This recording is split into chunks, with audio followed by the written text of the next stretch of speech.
the biological factors.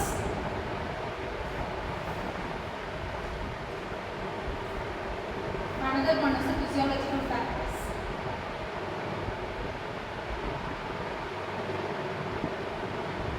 In biological factors, the first one is the biological half-life.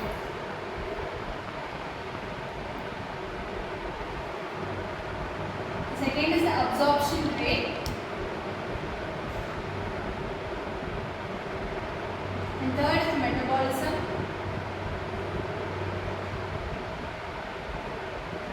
And fourth one is the therapeutic window.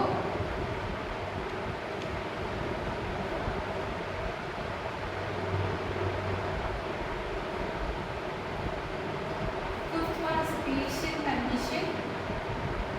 Patient physiological conditions.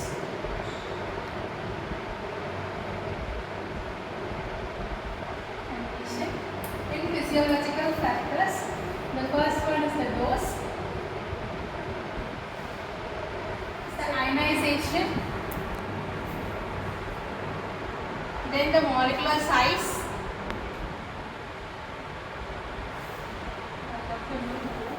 the sixth one is the absorption window. One is the partition coefficient.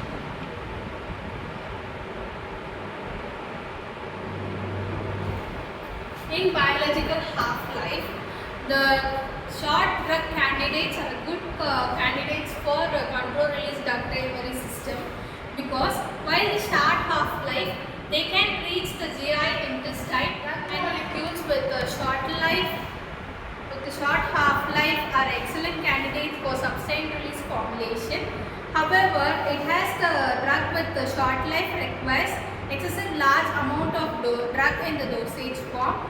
It can maintain a good sustained release. While having a drug which has a half-life more than 8 to 12 hours are a bad candidate of control release drug delivery system, because of the GI transit time, which is 8 to 12 hours, so that it will be elimination of a drug difficult. Then absorption. The compound that demonstrates the absorption rate constant will probably be a poor candidate for sustained release system. If it is a drug absorbed by the active transport to a limited specific site, it is a disadvantage of controlled release drug delivery system. Metabolism. The third point, metabolism, is the process of the drug when the drug changes into the chemical energy. There are two types of metabolism. One is the which inhibit through the inhibitory enzymes. Then the second, fluctuating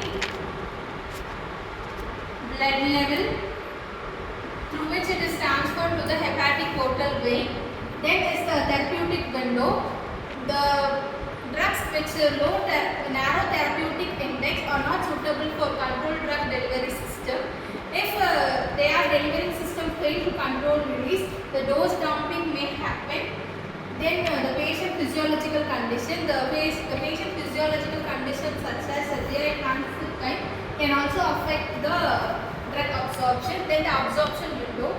The drug which are getting absorbed in a specific place of the intestine are not a good candidate. The drug should be absorbed throughout the lining of the intestine.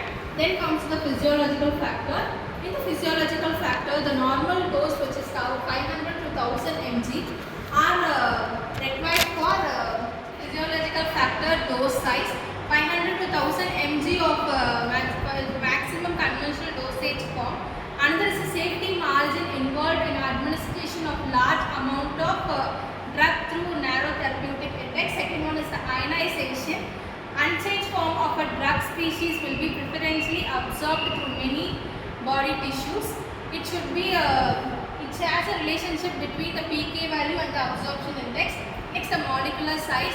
The ability of drugs to diffuse through the membrane is called as diffusivity. And the diffusion occurs according to the molecular size. The compounds which have a small molecular size can easily penetrate to the tissues and reach its specific site of action. Then the molecules which have a large molecular size are little difficult to penetrate to the membrane. Then the particle coefficient. Increase in particle coefficient are predominantly a lipid soluble drug, and they can early penetrate to the linings and have a high bioavailability. The compounds which have a low lipid solubility have a low bioavailability, and these are the factors which are affecting the control release design of the model. It is divided into biological factor and physiological factors. These are 6 things comes under